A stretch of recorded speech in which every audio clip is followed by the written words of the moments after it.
नमो बच्चों। बच्चों आज हम पढ़ने जा रहे हैं भाइक रूप सिद्धि। तो इसका विग्रह हो जाएगा बहिर्भव इति लौकिक विग्रह, और इसका अलौकिक विग्रह हो जाएगा बहिष धन नस इति अलौकिक विग्रह। तो स्थिति आ जाएगी फिर बहिष धन नस इति अवस्थायाम, इस अवस्था के बाद में इकक्च इति वार्तिकेन, इस वार्तिक के द्वारा इकक प्रत्यय अनुबंध लोपे टी इस लोपे, अर्थात इकक प्रत्यय हो जाएगा और इस इकक प्रत्यय का क्या हो जाएगा, अनुबंध लोप हो जाएगा, और अनुबंध लोप होने पर इसका इक ही शेष बचेगा। क्या शेष बचेगा? इक ही शेष बचेगा। और टी इस लोप कृत्य, अर्थात जो इस बहिष में ईस है ना, इस इसका लोप हो जाएगा। इस सूत्र के इस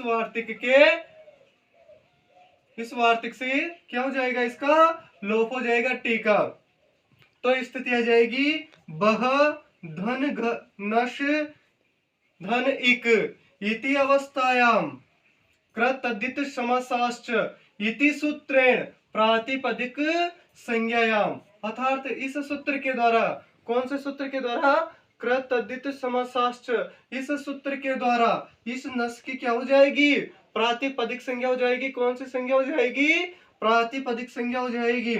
फिर वापिस स्थिति आ जाएगी बह धन नश धन इक इति अवस्थायाम, इस अवस्था के बाद में सुपो धातु प्रातिपदिकयो इति सूत्रेण शुभ लुक कृते, इस सूत्र के द्वारा सुपोधा तो प्रातिपदिकयो, इस सूत्र के द्वारा इन नस का क्या हो जाएगा, लोप हो जाएगा। तो स्थिति आ जाएगी बह धन इक इति अवस्थायाम, इस अवस्था के बाद में कितिच इति सूत्रेण, इस सूत्र के द्वारा आधे से वृद्धि कृते, अर्थात आदि यानी कि प्रथम वर्ण की क्या हो जाएगी, वृद्धि हो जाएगी। तो आ जाएगा यहाँ पे वृद्धि में बाह धन इक।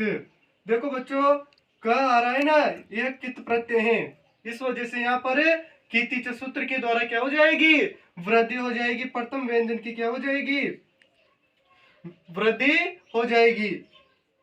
तो स्थिति आ जाएगी बाहदन इक इति अवस्थायाम एक देश विकृत मन्यवत इति सूत्रेण, इस सूत्र के द्वारा पुनः प्रातिपदिक संज्ञायाम, वापिस इसकी क्या हो जाएगी, प्रातिपदिक संज्ञा हो जाएगी। इति अवस्थायाम, इस अवस्था के बाद में पुनः प्रातिपदिक संज्ञा होने के बाद में सूत्र आएगा सो जस मोट चष्टाभ्याम विष ने भ्याम बेस नसीभ्याम बेस नसोसाम नयो ससुप इति सूत्र, इस सूत्र के द्वारा प्रथमा विभक्ति के एक वचन में सु प्रत्यय आ जाएगा और इस सु का भी क्या हो जाएगा, अनुबंध लोप हो जाएगा। तो इस फिर शेष बचेगा बाहिक धन स इति अवस्थायाम, इस अवस्था के बाद में सस जुसोरु इति सूत्रेण सकार से स्थाने, इस सकार के स्थान पर सकार से स्थाने रुत्वे और अनुबंध लोप। तो स्थिति आ जाएगी बाहेक धन र इति अवस्थायाम, इस अवस्था के बाद में खरवसानयो विसर्जने इति सूत्रेण, इस सूत्र के द्वारा इस रकार के स्थान पर क्या आ जाएगा, विसर्ग आ जाएगा। तो हो जाएगी बाहिक इति रूपम सिद्धम।